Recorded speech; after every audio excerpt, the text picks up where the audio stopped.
ప్రియమైన ఆధ్యాత్మిక జ్ఞాన మిత్రులారా, ఈరోజు అన్నమయ్య పాట భావము ఉంటుంది. ముందుగా ధ్యాన గురువు పత్రిజీ దంపతులకు మనకు ఇలా జ్ఞానం తెలుపుతున్న ఆ శ్రీహరికి, సహకరిస్తున్న నా కుటుంబానికి, ఈ జన్మకు సహకరిస్తున్న అందరికీ, ఈ జన్మనిచ్చిన తల్లిదండ్రులకు శతకోటి వందనాలు.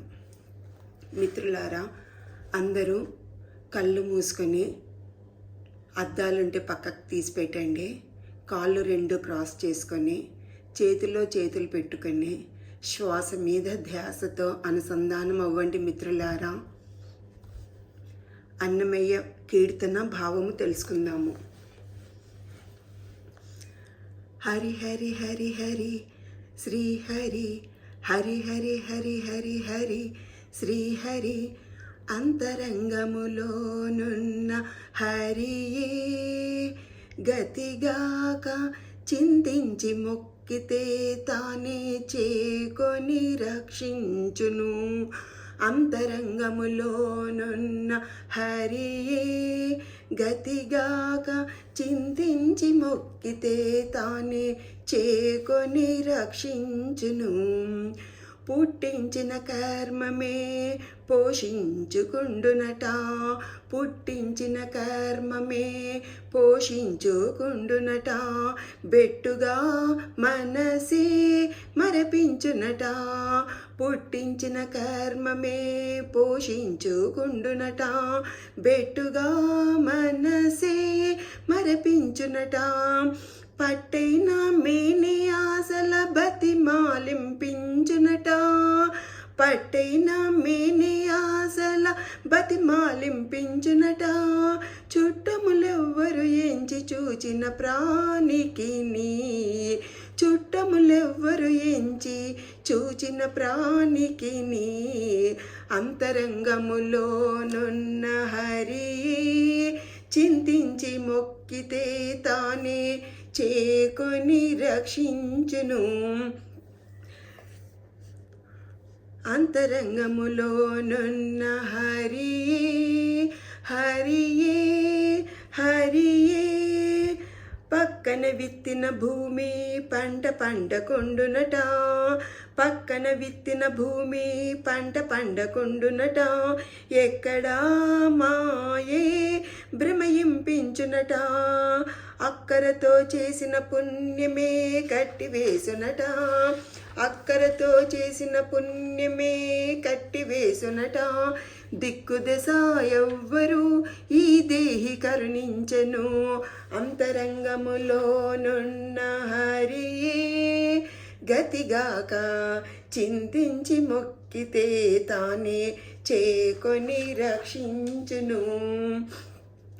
అంతరంగములోనున్న హరియే, హరియే హరియే, ఆశల బెట్టే పాయమే అటమిటమౌనట, ఆశల బెట్టే పాయమే అటమటమౌనట. చేసే సంసారమే జ్ఞానిని చేయునట, ఆశల బెట్టే పాయమే అటమటమౌనట.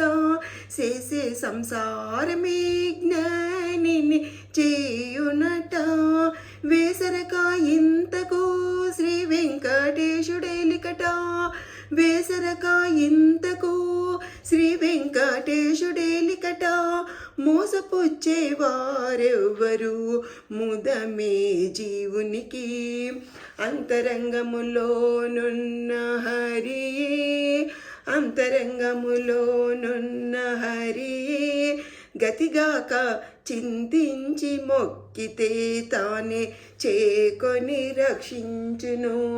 అంతరంగములోనున్న హరియే, హరియే హరియే, అంతరంగములోనున్న హరియే.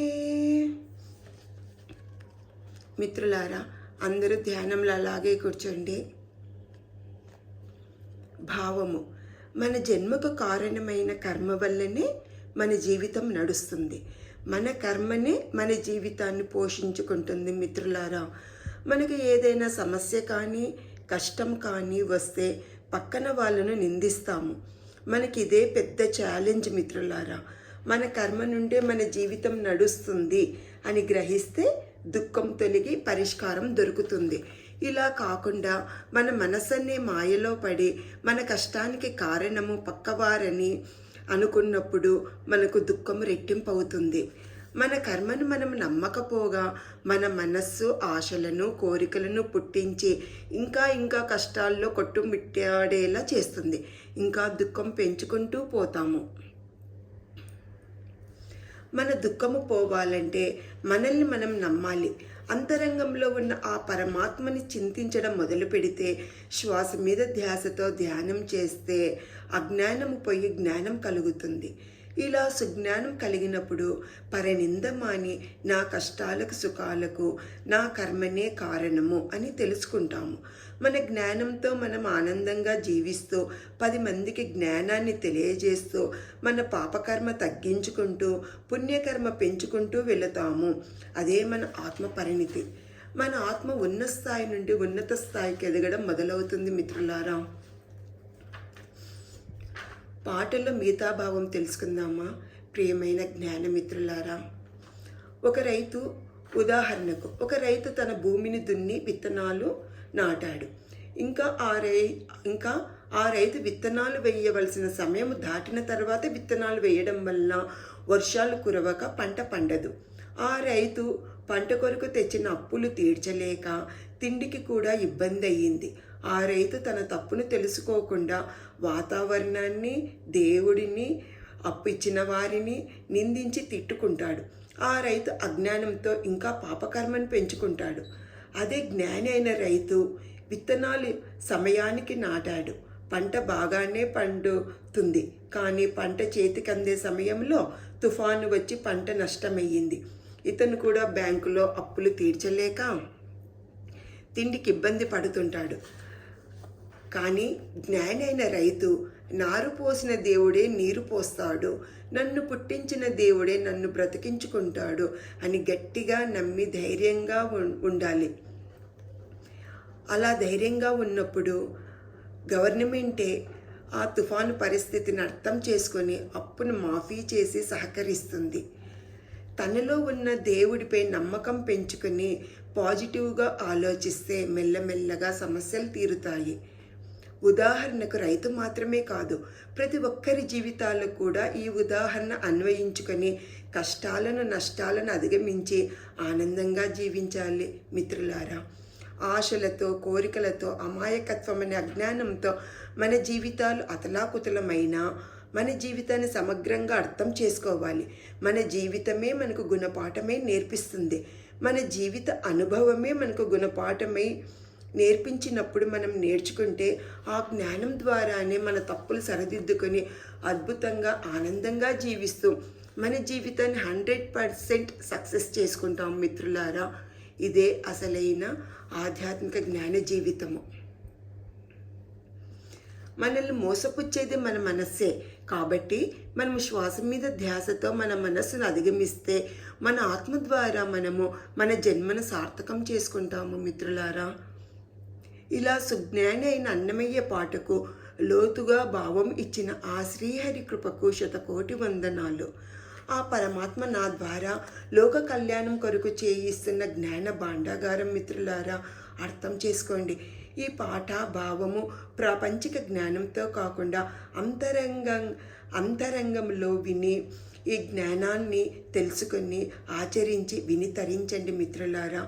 అందరి జీవితాలలో జ్ఞాన సంపదతో ఆనందాలను ప్రేమను పండించుకుంటారనే ఆశతో ఆ విశ్వం తప్పిస్తుంది. ప్రేక్షకుల ఆధ్యాత్మిక జ్ఞాన చింతనకు నమస్కరిస్తూ మీ సహకారానికి ఆనందిస్తూ నా జీవిత అనుభవ జ్ఞానమే నాకు నేర్పిన ఈ జీవిత పాఠము మీ అంతరంగ సహృదయానికి అంకితము ఈ పాఠ భావము.